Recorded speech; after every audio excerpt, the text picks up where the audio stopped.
నమస్తే అందరికీ. ఈరోజు మన జీవితంలో ఒక చిన్న మార్పు తెచ్చుకుందాం.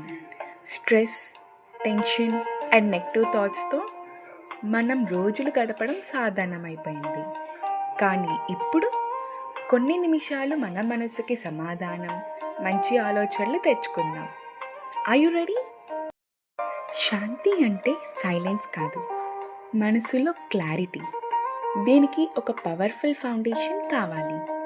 ప్రతిరోజు చిన్న చిన్న మంచి ఆలోచనలు చేయడం స్టార్ట్ చేయండి.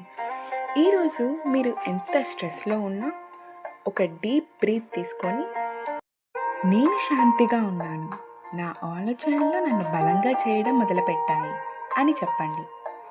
ఈ సింపుల్ స్టెప్ మీకు రోజు రోజుకి ఒక పవర్ఫుల్ హ్యాబిట్లా మారుతుంది. ఆనందం దొరికేది బయట కాదు, మన లోపలే ఉంటుంది. కొందరు అనుకుంటారు, నాకు ఇంకా మనీ వస్తే హ్యాపీ ఉంటాను, ఇంకా సక్సెస్ వస్తే శాంతిగా ఉంటాను. కానీ నిజమేంటి? హ్యాపీనెస్ మనం ఇప్పటికిప్పుడు యాక్సెప్ట్ చేయాలి. మీకు ఉన్నది ఎన్ని తక్కువైనా నా జీవితంలో ఆనందం ఉంది అని చెప్పుకోండి. ఇప్పుడు ఒక డీప్ బ్రీత్ తీసుకొని స్మైల్ చేయండి. ఇది ఈజీగా అనిపించవచ్చు, కానీ ప్రతిరోజు చేస్తే మీరు మన జీవితంలో ఒక పాజిటివిటీని తీసుకొస్తారు. Challenge time. ఇప్పటి నుండి నెక్స్ట్ 24 అవర్స్లో నెగిటివిటీ గురించి మాట్లాడకండి. Only positive words, positive vibes. ఒక చిన్న నోట్బుక్ తీసుకొని ప్రతిరోజు 3 పాజిటివ్ విషయాలు రాయండి.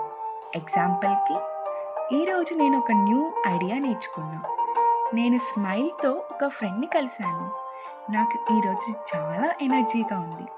ఇలా స్టార్ట్ చేయండి. నెక్స్ట్ 10 రోజులు మీకు చాలా డిఫరెన్స్ కనిపిస్తుంది. ఈ చిన్న మార్పు చేశాక మీకు ఎలా అనిపించిందో కామెంట్స్లో చెప్పండి. మన తెలుగు ఫ్యామిలీతో షేర్ చేయండి. బికాస్ పాజిటివిటీ స్ప్రెడ్ అయితే మన అందరికీ హెల్ప్ అవుతుంది. ఇంకా సబ్స్క్రైబ్ చేయడం మర్చిపోకండి. నెక్స్ట్ ఎపిసోడ్లో ఇంకో పవర్ఫుల్ టెక్నిక్ చెప్పబోతున్నాను. మళ్ళీ కలుద్దాం.